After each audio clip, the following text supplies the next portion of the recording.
नमस्कार दोस्तों, IFL securities में आपका स्वागत है। आज हम चर्चा करेंगे वीकली इक्विटी कमोडिटी करेंसी के आउटलुक पर और हम ये जानेंगे कि पिछला हफ्ता मार्केट का कैसा रहा और आने वाले हफ्ते के लिए इम्पॉर्टेंट टेक्निकल लेवल्स, मार्केट का ट्रेंड कैसा रह सकता है। अब हम सबसे पहले बात करें तो इक्विटी मार्केट की, तो हमने देखा इक्विटी मार्केट में एक रेंज बाउंड मूवमेंट के साथ ट्रेड होता हुआ देखा गया। हालांकि मार्केट जो है थोड़ा सा नेगेटिव मोड पर क्लोज होते हुए देखी गई। डाउ जोन्स करीबन 1.90% की गिरावट के साथ 34,079 के स्तर पर बंद होता हुआ देखा गया। वहीं अगर हम सेंसेक्स और निफ्टी की बात करें तो वहाँ पर भी करीबन आधे % से ज़्यादा की गिरावट रही और सेंसेक्स करीबन 57,832 और निफ्टी करीबन 17,276 के स्तर पर बंद होता हुआ देखा गया। यहाँ पर अगर हम देखें तो इंपॉर्टेंट जो सपोर्ट लेवल है निफ्टी में 16,800 और 16,400 का रहेगा। रेजिस्टेंस 17,600 से लेकर 17,850 का हो सकता है। पिछले हफ्ते अगर हम देखें तो रशिया और यूक्रेन के युद्ध को लेकर काफ़ी असमंजस की मार्केट रही, जिसकी वजह से हमने देखा मार्केट में लोअर लेवल से अगेन रिकवरी देखने को मिली। तो कहीं ना कहीं हमने देखा कि लोअर लेवल पर एक्यूमुलेशन मार्केट में होता हुआ दिखाई दिया।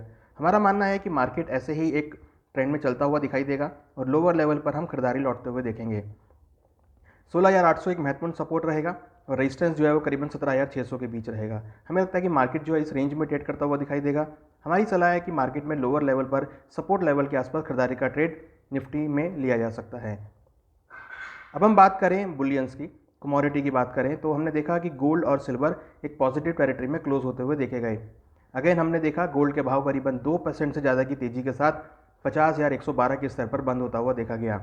स्पॉट गोल्ड भी करीबन 2% से तेज़ी के साथ करीबन 1897 के स्तर पर डॉलर के स्तर पर बंद होता हुआ देखा गया। वहाँ अगर हम देखें तो जियोपॉलिटिकल टेंशन और इन्फ्लेशन की वजह से हमने गोल्ड में एक अच्छी खासी रिकवरी आते हुए देखी। अगले हफ्ते के लिए हमें लगता है गोल्ड में ट्रेंड पॉजिटिव रहेगा। गोल्ड में इंपॉर्टेंट सपोर्ट 49,600 से लेकर 49,200, रेजिस्टेंस 50,600 से लेकर 51,200 के बीच रहेगा। हमें लगता है गोल्ड के भावों में तेज़ी का ट्रेंड हो सकता है और गोल्ड अगले हफ्ते 50,600 से लेकर 51,000 तक के लेवल को छू सकता है। इंटरनेशनल मार्केट में $1,925 तक के लेवल गोल्ड में देखने को मिल सकते हैं। अब हम बात करें सिल्वर की, तो सिल्वर के भावों में भी 1% से ज़्यादा की तेज़ी देखने को मिली। सिल्वर के भाव MCX में 63,902 के स्तर पर बंद होते हुए देखे गए। वहीं इंटरनेशनल मार्केट में सिल्वर के भाव करीबन $23.89 के स्तर पर बंद होते हुए देखे गए। यहाँ पर भी ट्रेंड हमने पॉजिटिव आते हुए देखा। हमें लगता है सिल्वर के भावों में अगले हफ्ते भी ट्रेंड पॉजिटिव रहेगा। यहाँ पर महत्वपूर्ण सपोर्ट 63,000 से लेकर 61,800 और इंपॉर्टेंट रेजिस्टेंस लेवल 64,800 से लेकर 66,000 के बीच हो सकता है। हमें लगता है कि अगले हफ्ते मार्केट में तेज़ी रहेगी। सिल्वर के भाव ऊपर में 64,800 से लेकर 66,000 तक के लेवल को छू सकते हैं और इंटरनेशनल मार्केट में $25 तक के लेवल देखने को मिल सकते हैं। गोल्ड और सिल्वर में ट्रेंड पॉजिटिव रहेगा। यहाँ पर खरीदारी का ट्रेड लिया जा सकता है। अब हम बात करते हैं बेस मेटल की। बेस मेटल में हालांकि हमने लोअर लेवल पर रिकवरी देखी, मगर हमने देखा कि नेट में गोल्ड बेस मेटल में एक नेगेटिव टेरिटरी के साथ ट्रेड होते हुए देखा गया। कॉपर के भाव करीबन 0.5% की गिरावट के साथ 763.45 के स्तर पर बंद होते हुए देखे गए। हालांकि यहाँ पर हमने लोअर लेवल पर रिकवरी जरूर आते हुए देखी, मगर फाइनली मार्केट एक नेगेटिव टेरिटरी में क्लोज हुई। हालांकि बेस मेटल का जो लॉन्ग टर्म ट्रेंड है वो पॉजिटिव है। हमारी रिकमेंडेशन है कि बेस मेटल में आप सपोर्ट लेवल के आसपास खरीदारी का ट्रेड बना के चल सकते हैं। कॉपर में इंपॉर्टेंट सपोर्ट 750 से लेकर 735, रेजिस्टेंस 785 से लेकर 805 का हो सकता है। हमें लगता है अगले हफ्ते कॉपर के भावों में अगेन हम तेजी लौटते हुए देखेंगे।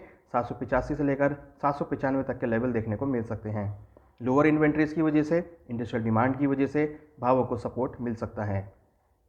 जिंक की अगर बात करें तो जिंक भी करीबन 2.69% की गिरावट के साथ 296.55 के स्तर पर बंद होता हुआ देखा गया।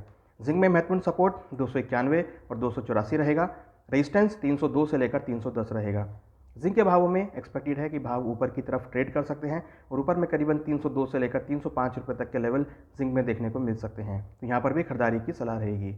वहीं अगर हम बात करें एल्युमिनियम की, जो कि वहाँ पर भी करीबन हमने अच्छी रिकवरी आते हुए देखी और करीबन 2% से ज़्यादा की तेज़ी के साथ एल्युमिनियम के भाव 260.35 के स्तर पर बंद होते हुए देखे गए। एल्युमिनियम में इंपॉर्टेंट सपोर्ट 253 और 244, रेजिस्टेंस 266 और 272 का रहेगा। एल्युमिनियम में जिस तरह की रिकवरी देखी है इंडस्ट्रियल डिमांड की वजह से, ईवीज़ की डिमांड की वजह से, हमें लगता है एल्युमिनियम के अंदर खरीदारी का ट्रेड लिया जा सकता है। ऊपर में भाव 266 से लेकर 270 तक के लेवल को छू सकते हैं। एल्युमिनियम अगर हम बात करें निकल की, तो निकल में करीबन 2.45% की तेज़ी के साथ ट्रेड होता हुआ देखा गया और निकल के भाव 1800 के स्तर के ऊपर क्लोज होने में कामयाब रहे। निकल के लिए इंपॉर्टेंट सपोर्ट 1760 से लेकर 1720, और रेजिस्टेंस 1850 से लेकर 1890 का रहेगा। यहाँ पर हमारा मानना है कि निकल में भी खरीदारी का ट्रेड लिया जा सकता है। ऊपर में भाव 1850 से लेकर 1870 के बीच ट्रेड कर सकते हैं। यहाँ पर खरीदारी की सलाह रहेगी अगले वीक के लिए। अगर हम ओवरऑल देखें तो अगले वीक में बेस मेटल में लोअर लेवल पर खरीदारी की सलाह रहेगी। अब हम बात करें एनर्जी सेगमेंट की, तो यहाँ पर हमने ऑलमोस्ट मिला जुला रुख आते हुए देखा। क्रूड के भाव हालांकि मार्च कॉन्ट्रैक्ट में एक नेगेटिव टेरिटरी के साथ ट्रेड हुए, करीबन 1.29% की गिरावट के साथ 6730 के स्तर पर क्रूड के भाव बंद होते हुए देखे गए। हालांकि हमने यहाँ पर लोअर लेवल पर रिकवरी भी आते हुए देखी।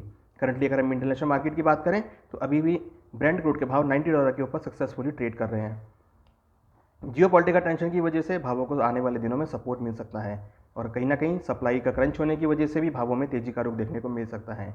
ब्रॉडली हमारा मानना है कि क्रूड के भाव आने वाले दिनों में $100 पर बैरल के स्तर को छू सकते हैं। अगले वीक के लिए MCX क्रूड के लिए इंपॉर्टेंट सपोर्ट 6600 और 6450 का रहेगा। रेजिस्टेंस 6950 से लेकर 7100 का रहेगा। हमें लगता है कि आने वाले हफ्ते में क्रूड के भाव ऊपर में 6950 से लेकर 7050 के स्तर को छू सकते हैं, तो यहाँ पर भी खरीदारी का ट्रेड लिया जा सकता है। अब हम बात करें नेचुरल गैस की, तो यहाँ पर अगेन हमने करीबन 14% से ज़्यादा की तेज़ी के साथ भाव 337.20 के स्तर पर बंद होते हुए देखे गए। नेचुरल गैस में इंपॉर्टेंट सपोर्ट 320 और 300, रेजिस्टेंस 355 से लेकर 370 का रहेगा। हमारा मानना है कि नेचुरल गैस में हायर लेवल पे बिकवाली का ट्रेड लिया जा सकता है, क्योंकि जिस तरीके से वेदर सिचुएशन बन रही है यूएस के अंदर, कनाडा के अंदर अगेन हम समर सीजन की शुरुआत होते हुए देख रहे हैं, तो वहाँ पर डिमांड कम रह सकती है।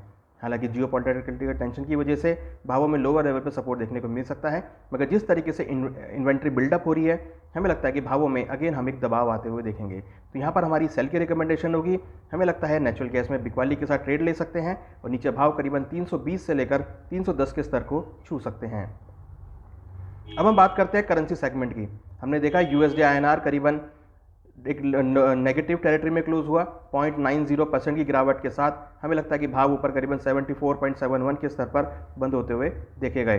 अब हम बात करें यहाँ पे सपोर्ट की, तो यहाँ पे इंपॉर्टेंट सपोर्ट 74.50 का रहेगा, रेजिस्टेंस 75.30 का रहेगा। अगर हम सपोर्ट जोन की बात करें तो 74.50 से 74.20, रेजिस्टेंस जोन 75.30 से लेकर 75.70 का रहेगा।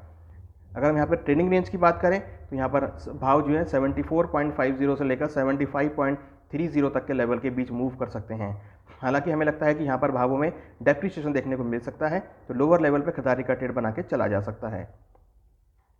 अब यूरो की बात करें तो यूरो के भाव करीबन 1% से ज़्यादा की गिरावट के साथ ट्रेड होते हुए देखे गए। यूरो INR में हमने 84.83 के लेवल आते हुए देखे। यूरो INR में हमें लगता है अगले हफ्ते भी भावों में कुछ नेगेटिव टेरिटरी के साथ ट्रेड हो सकता है। यहाँ पर इंपॉर्टेंट सपोर्ट 84.20 से लेकर 83.40, रेजिस्टेंस 85.30 से लेकर 86 का रहेगा। यहाँ पर हमें मानना है कि यूरो INR में बिकवाली के साथ ट्रेड कर सकते हैं। यहाँ पे टारगेट करीबन 84.20 से लेकर 84 तक देखने को मिल सकता है। अब हम बात करते हैं एग्रीकल्चर कमोडिटी की।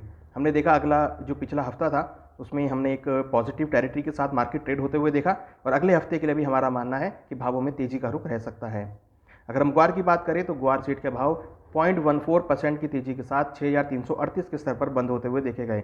ग्वार में इंपॉर्टेंट सपोर्ट 6150, रेजिस्टेंस 6500 का रहेगा। यहाँ पे खरीदारी के साथ ट्रेड ले सकते हैं। ऊपर में भाव 6500 के लेवल को छू सकते हैं। अब हम बात करें कैस्टर सीड की। कैस्टर सीड हमने देखा पूरे हफ्ते एक आउट परफॉर्म रहा, करीबन 4.5% की तेजी के साथ भाव 7114 के स्तर पर बंद होते हुए देखे गए। यहाँ पर इंपॉर्टेंट सपोर्ट 6800 का और रेजिस्टेंस 7400 का रहेगा। हमारा मानना है कैस्टर सीड में भाव ऊपर में 7400 के लेवल को छू सकते हैं। एक्सपोर्ट डिमांड और लोअर अराइवल एक्सपेक्टेशन की वजह से भावों को सपोर्ट मिलता हुआ दिखाई दे रहा है। हमें लगता है अगले हफ्ते कैस्टर के भावों में अगेन हम तेजी का रुख आते हुए देखेंगे। अगर हम मसालों की बात करें तो टर्मरिक के अंदर भी हमने अच्छी खासी रिकवरी आते हुए देखी। टर्मरिक के भाव 3% से ज़्यादा की तेजी के साथ 10,218 के स्तर पर बंद होते हुए देखे गए। लोअर एकरेज, लोअर अराइवल और अच्छी एक्सपोर्ट डिमांड की वजह से भावों को सपोर्ट मिलता हुआ दिखाई दे रहा है। हमें लगता है टर्मरिक के भावों में अगले हफ्ते भी ट्रेंड पॉजिटिव रहेगा और यहाँ पर टारगेट करीबन 10,500 से लेकर 10,800 तक के लेवल टर्मरिक में देखने को मिल सकते हैं। हालांकि सभी मसालों के अंदर हमें लगता है ट्रेंड पॉजिटिव रहेगा, तो यहाँ पर खरीदारी की सलाह रहेगी। तो ये था हमारा weekly outlook equity commodity currency पर। आशा करते हैं आपको ये ज़रूर पसंद आएगा। अपने पोर्टफोलियो में आप हमारी रिकमेंडेशन को के अकॉर्डिंग अपने पोर्टफोलियो को डिज़ाइन कर सकते हैं। आशा करते हैं हाँ, आप हमारी वीडियो को पसंद करेंगे। आज आप हमारा सब IIFL सिक्योरिटी का यूट्यूब चैनल सब्सक्राइब करें और इस तरह की वीडियोस आपके लिए हम हर हफ्ते लाते रहेंगे जो कि आपको ट्रेडिंग में हेल्पफुल करेंगी। आज ही अपना IIFL कमोडिटी का अकाउंट एक्टिवेट करें और कमोडिटी करेंसी को अपने पोर्टफोलियो में ऐड करें। धन्यवाद।